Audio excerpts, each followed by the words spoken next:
Have you ever had a dream about doing something and you do it, and there's a part of you that feels that you're doing something good here, and then the night comes and you go to bed and then suddenly you can't fall asleep because, oh, did I say that the right way?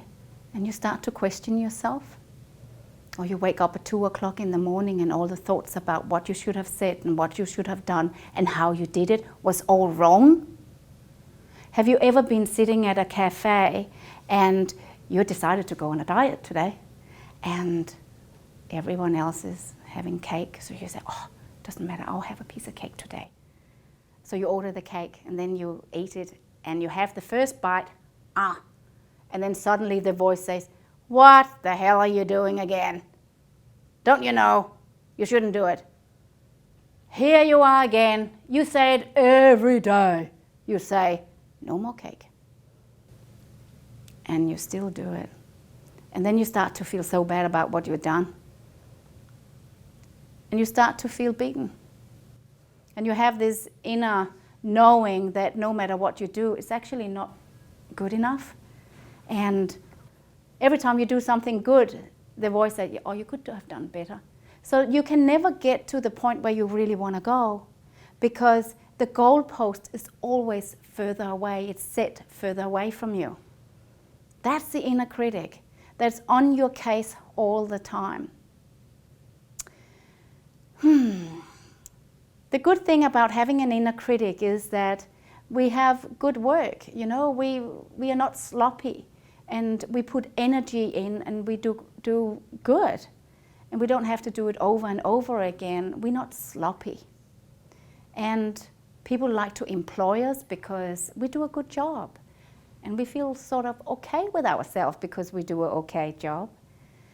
The drawback with having a very active inner critic is that we feel beaten all the time. And it's all unconscious. We have this underlying feeling that I should really do more. I could have done better. I must be useless. What's wrong with me? When the inner critic comes in and hammers us, we don't live a fulfilled life.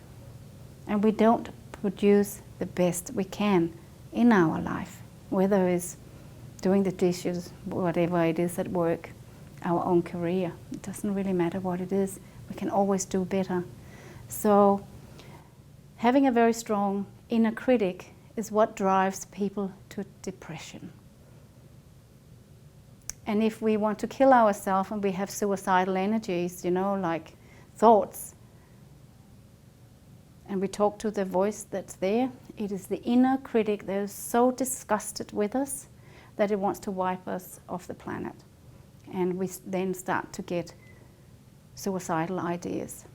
That's a very strong inner critic, and most of us forgot.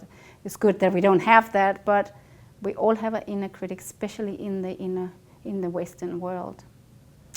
So the opposite of the inner critic is a mentor, an inner mentor. And what does that mean? It means that we are so clear on how we can actually do good work. You know, it's almost like if you have a friend that wants to help you, they can be critical of you, but they do it because they love you. They say, listen, hey, you're selling yourself a little bit short there. I think, why don't you go to bed earlier tonight so you can do a better job tomorrow? I see you slacked up a bit, you know.